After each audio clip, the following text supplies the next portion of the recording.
Myrta Even TV. Nzamba za multiplication. Nzamba na la croissance. Nzamba na la développement.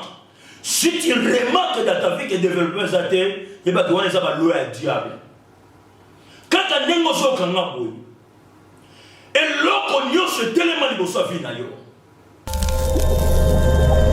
Myrta Even TV. Ce n'est plus le temps de pleurer. Ce n'est plus le temps de se lamenter. Et ça va koko na bino basala ka alliance. Ozomona ke otiki Congo obimi moka. Auquel ka momona osana moka papa ya moka mundele. Mais oza ko vivre kwa na village. Makambo za na $50 wa kotini la famille za la gâté. Bobala. Myrta Even TV, la qualité. Myrta Even TV, la profondeur. Bien-aimé Nzambe apambola biso partout aux amis. Nzamba pesi biso makasi na nzoto. Afongoli nzela na côté le malboso ya TV oyozali partout dans le monde. C'est le prophète Timothée Kweto amiral, le prophète amiral. Yeyo aina ngonga oyo po aloba quelque chose. Na part ya Seigneur oyo ko sala ke et révolutionner yo et encourager yo et fortifier yo pour ba koza épave. Bien-aimé, tout sambeli. Saint-Père, te péchons merci pour la grâce au salut biso na ngonga oyo. Au permettre na nzambe ya koloba na part na yo liboso bandeko. Moment oyo pambolama bonzambe le talisama dans le nom de Jésus. Amen. Bien-aimé nzamba pambola biso na ekoloba quelque chose au kolatinga na motema vaincre les lois par les lois. Tolonga mibeko na nzela mibeko. Eloko sengo ebake mibeko ezali pe ba mibeko wana ekoba obstacle ya ba destinée ya ba tebele. Il y a beaucoup de gens bazo souffrir, baza kolela. Kimia ezate na ba vie na bango parce que ça na ba loi.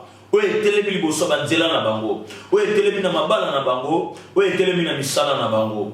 Na lingina ebisa yo ozolanda na ngonga oyo. Il y a des lois. Oye longa ka ba loi. Quand on parle il y a des lois, na meme yo loi ya Nzambe, oye kolonga ba loi ya Satana. Oye kolonga ba loi ya bandoki. Oye kolonga ba loi ya ba puissance négative. Il y a des puissances négatives, des esprits négatifs. Oye sotia ba loi ba obstacle pour te avancer. Tu es un homme de Dieu. Tu fais l'œuvre de Dieu, mais oza ko avancer te. Oza mwana na Nzambe, o Yesu akufela moza ko évoluer te. Oza muto yo osambelaka, otambolaka na ba principe, mais quelque part oza bloqué na ba loi. Quand on parle c'est les lois. Nous avons des lois dans nos familles. Nous aussi maintenant libota parce que libota est la source na yo. Libota est sika obimeli kombo koza nango wana. Eza kombo ya famille na bino. Makilo za nango wana, eza makila ba centre na yo.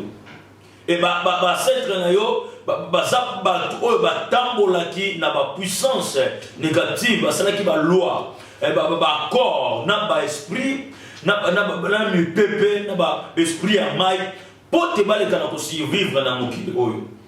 Et ya ba blo msu basala ya mwana liyo komi ko lelisa libota mobimba. Ezo lelisa batebele. Ezo lelisa ba foyer batebele. Mais na ngonga oyo ne ko présenter ba loi nini o ekolonga ba loi ozo kanga. Je vais lire la parole de Dieu rapidement dans Genèse 29 verset 26. Yo kotanga ngo bana na premier verset au kititi na c'est parce que l'histoire il y a Jacob na ndaku ya Laban. Bible zolobani Genèse chapitre 26. Genèse chapitre 29 pardon, verset 26. Genèse 29 verset 26. Bible zolobani. Laban dit, ce n'est point la coutume dans ce lieu de donner la cadette avant l'aîné. Ce n'est pas la coutume dans ces lieux. Oh, la maison de là-bas, et ça qui la coutume nango, pe coutume wana ezalo wuti wapi, ezalo zawa, ezala wapi, soko ye, il y a des lois en katanda ko ya là-bas. Loi ezala kini, jamais leki akoyi kobala liboso ya yeya. Jamais leki akoki kozwa avance liboso ya yaya. Bien aimé, imaginez-vous oza leki obundi na beforme na yo oyena libala oyena mobali pa ya papa papa tali libala mobali anabi te net yaya na bali te yo leki okoki kobala te bazwi mobali aleki bapesi ye yaya. Pourquoi? Coutume na kati ya ndako wana loi eza que jamais leki akoki kobala liboso ya yaya. Mais imaginez-vous des lois oyo elelisi mutu. Rachel alela comment na ke Léa abotole libala parce que loi ezani leki jamais akoki kobala liboso ya yaya. Je vais parler sur les lois, bien aimés. Il y a des lois oyo blocage, freinage. Oza ko avancer de progression na kati ya vie ezate. Batela limitation, batela chasseresse, batela freinage, batela malade. Ta famille oza na loi moko bino nyonso bokufa na maladie moko. Ezalo sali be forme ndenge nini? Ezalo mati ndenge nini? Loi ezani olingo lingate okokufa na 50 ans. Olingo lingate makamne ko simba te. Olingo lingate atobi ndenge nini? Suka no fozonga. Il y a des lois. Ozomona te mutazo sala be fort. Mutaza ko forcer mais avance mes até. Bien yoka malam. Bible solo ba que je vais pas te donner beaucoup de versets parce que tu veux zangonga. Bible solo ba na Israël et combat kozala te, moi ça za ko avocta kozala te. Ça c'est les lois de Dieu. Mais imaginez-vous na loi nzamba lui qui combat kozala te, moi ça za ko avocter à kozala te. Mais imaginez-vous yone mozana mabote zo te point. Dieu lui qui combat kozala te mais Satan ye attire stérilité na kati nzoto na yo. Et Seigneur tellement comprendre que voyez bisa Satan tel que Satan nous a zo kosa. Nzambe nanga lobi na kozala combattre. Bien aimé yo so botate kokanga maboko te. Kolela te côté suscité. Et Seigneur tellement ko présenter Satan que Satan nous a mokosi. Ozo lelisanga nzambe nanga lingite na lela. Mama ni bala on ekokufa te. Papa boka bonate po bana bazoya te. Na eko révélo que soki minga nga balobi ke boza ba stérile ba kosi ngina sendo ke boza ba stérilité parce que ton Dieu dit que et combat cause la terre moi ça za ko avocta cause la terre loi on est sengelo poser Satan si le Satan le diable na ba ndoki na ba tata na yo na ba maman na yo famille mobimba ba bloka vie na yo lelo bozo fo maman parce que ton Dieu te dit que na yebisa yo et combat ça te yo se combattre loi ya nzambe zo briser loi stérilité. Et Seigneur tellement nengo so kangana ngwa o sepela parce que makambo na so yebisa yo et ça incite de l'Éternel et ça mélange c'est la Bible et comment ko salate ya ma nengo so kangana siko sous mouvance ya Saint-Esprit ozo so fécondité production et so ko na vie parce que loi on a memelio ta nenge stérilité ko na kombo na Yesu loi nzambe déjà brisé et imaginez-vous Bible a 3 chambres. Je souhaite que tu prospères à tous égards. Ça, c'est les lois de Dieu. Les lois de Dieu, elles ont besoin d'avancer dans le domaine de Dieu. Puis, on a la bonne santé. Nous avons la loi, nous avons la promesse. À Jérémie, je connais les projets que j'ai formulés pour vous.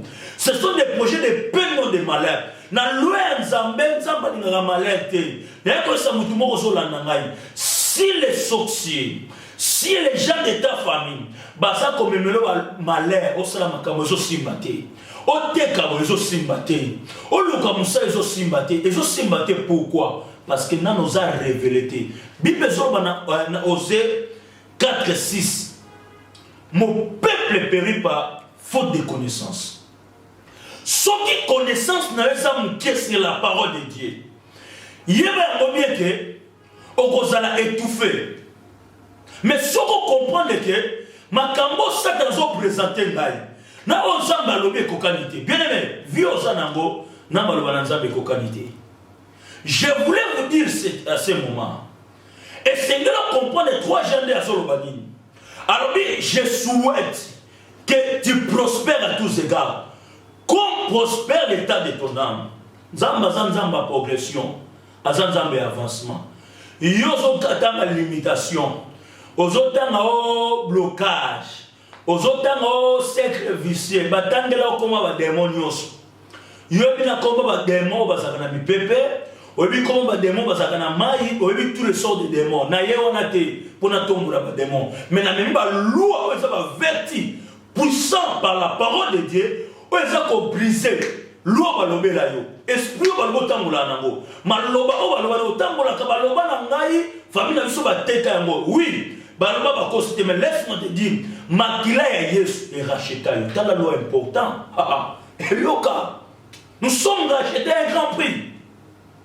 To sombama, so somo moni ke fina yo, o baloka be limitation. O ke de freinage. Tala la Christ fait un travail bien aimé. Yesu mobimba mutu mobimba. Akufa poka kasani asomba yo obino bateka bino na bazamba o nazomona na posa koba nazomona na kati ya nzete nazomona yo na sena mai nazomona yo boye o nyoso wana ba monaki mengana ye kaka na mona te mais ko présenter yo libération na yo na ko présenter yo guérison na yo na ko présenter ouverture na yo parce que les lois de Dieu elles ont fongola yo. Nous avons reçu le salut. Salut wana eza loi mobimba. Parce que Bible sur le 2 Corinthiens 5:17. Si quelqu'un est en Christ, il est devenu une nouvelle créature. Les choses anciennes sont passées. Et voici toutes les choses sont devenues nouvelles. Ce qui n'a qu'à t'en pour nabino. Bozana loi de mutakotanga akosala te, mutakobana akobota te, mutu akosete kaka. Et là, comment tu ça, laisse-moi te dire que memela yo loi ya Nzambe. Et ça qu'il faut avancer, bien aimé. Il faut progresser. Il faut que les bosso. Et là, on y est ça qu'on les yo. Et là, on y est ça qu'on yo. Na yami famille moi ko ba bela kaka baba cancer. O azole la libere. Wala msufo opéré ba kate mabele famille mo mabele. Faut ba kata ba moya. Ndeko quoi ya papa libota na nga maladi okaka ngapela sobanga na zokende na ebisi ndeko wana nana ebiso za na cancer o médecin na ebisi o machine wana na yese o courant ainsi bango ke na bango nyonso wana o c'est possible pas na bango eza possible pas Yesu bien sûr ce qui est impossible aux hommes. Si les médecins l'ont dit que yobi bozo katayo, n'a l'ont dit que kosi.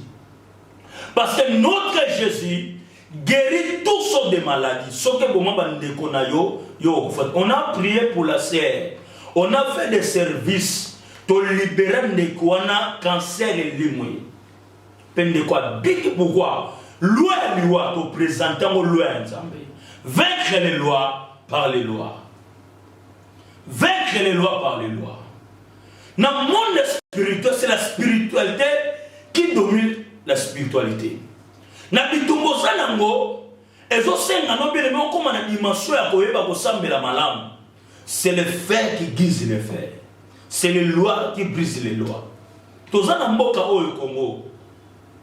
Et ça la montre sur la vie que nous président, nous avons gouverneur, nous avons la mapeka, mais sur la constitution, on a l'ennemi mapeka. Pourquoi? Azan est si maté. Bato bazon yo ko la kisa bango les écritures. La kisa bango promesse ensemble. La kisa bango qu'est-ce que la Bible dit pour toi? Peu au monde makambo ko fongo mabeneme. Satan banga kama ya misute. Ozutia ba souci beleta nengo zokonda. Moteme zoki. Gastrite la tiepai. Pour na souci ya libala AGKI. Na libala na famille na bala kate. Ata mobala efo kende. Ata relation efo kende. Mais la Bible dit que les mariages sont honorés de tous. C'est que la Bible nous dit. Il bat la foi et au coup mon abatunios.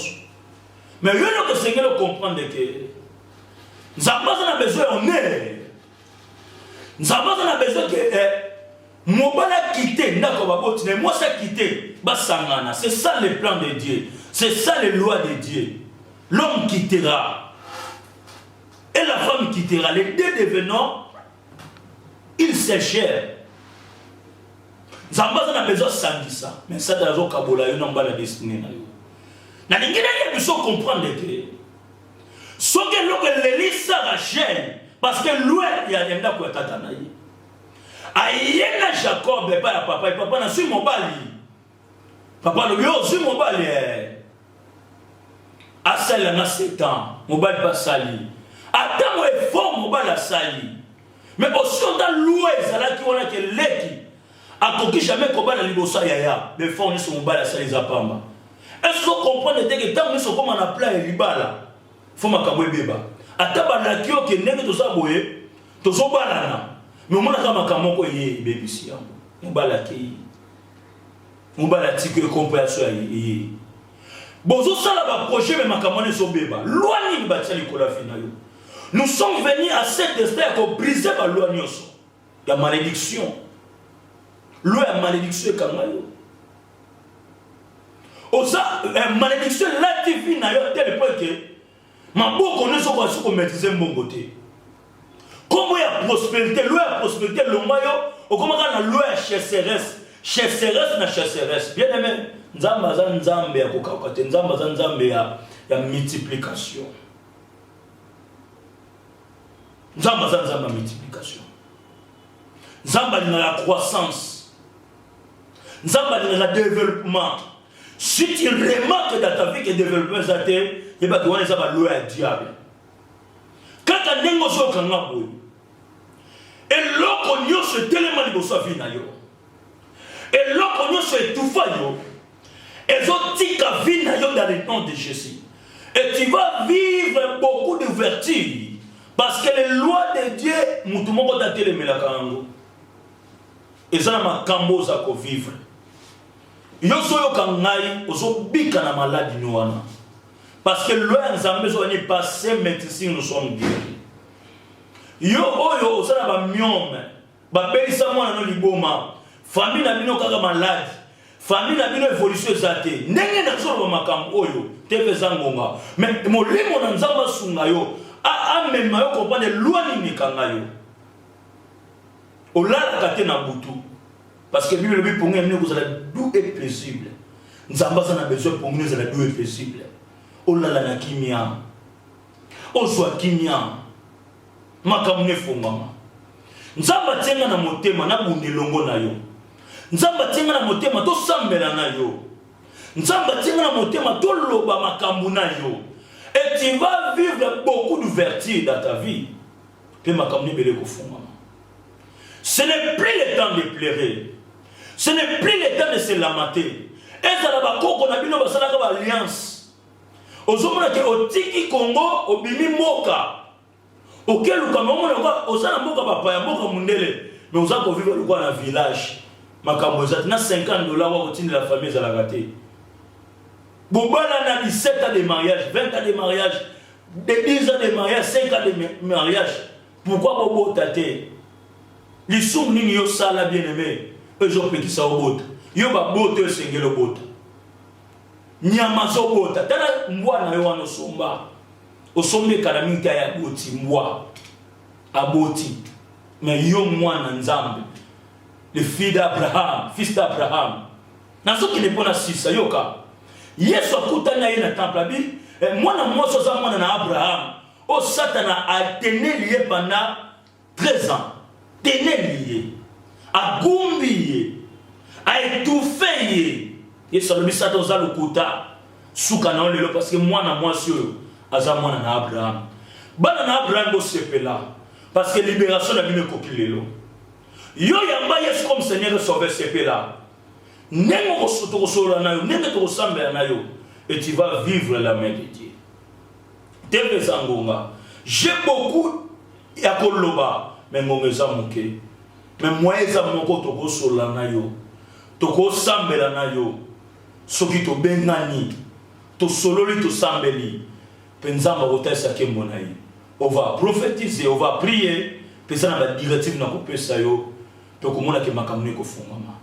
Loe koi, to zo présenter malade wana, loe ya bonzambe. Numéro na monsieur Zali, plus 243 81 37 57 51 plus 243 81 37 57 51 plus 243 81 37 57 51 dans le biasuka plus 243 81 37 57 51 dans zone makélégie comme la biso ya mwana et numéro no bengi yango nous allons prier na cette effort na ya boye je suis en pleine retraite nous sommes à mon pénal et donc ils ont moi bizarre souki parce que nazaya confrère na kanate au samu malam na zone maketa to sambela na atmosphère ya molimo santo okubosa na ba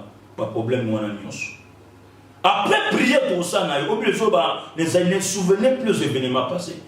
Tout ça dans l'événement qui n'a pas été par la prière et kokoya pekotika. Tout ça c'est dans la région européenne, c'est les mamans encore, ceux qui étaient comme ça, tu vas vivre des témoignages, des délivrances, et makambo et ça. Na ceux qui sont là, tout ça yo ozola na ngatia le boko na motema. Na ngina présenté comme la personne c'est Jésus. La Bible nous dit il a reçu un nom au-dessus de tous les noms. Ceux qui n'ont pas comme Seigneur sauveur dans la vie, il faut y avoir Jésus. Parce que Jésus n'est maman un miracle. Jésus faisait des miracles. Aujourd'hui, la prière est longue, on a eu un Jésus. Le bas Jésus. Quand la motive nangai, na peso fi nangai, yo satana, na kabona yo, kobana lelo, na komi mwana na nzambe. Par prière on a la foi, Jésus kotika ton pour sauver un miracle. Tiens le beaucoup na motive mana sambela pona yo. Père, je prie dans le nom de Jésus. Ne connaissons pas 4 coins au monde. Partout dans le continent, Azobela, au Mabote Kangama, au Balongole Moussala, au Liouzo frappé dans le Botanaï. Na combo na Yesu délivrance et kota. Ouverture et kota. Mon pépé à Kimia, mon pépé à délivrance et la Nabino. Zambe na Masala Binongolo. Au Biki, au Kangolami. Au télémi na mettre hôpital on a zéro des fois est longue impuissance on est longue stérilité on est longue chômage on est longue puis au biki le boko nzambe dans le nom puissant de Jésus amen nzamba pa morabino ezaki abino le prophète Timothée Koto amiral le prophète amiral numéro à mon ici plus 243 81 36 55 au bengi biso tuko solola tuko sambela pe kola kozanga te ko pambola biso nzamba pambola biso merci. Myrta Even TV, la qualité. Myrta Even TV, la profondeur.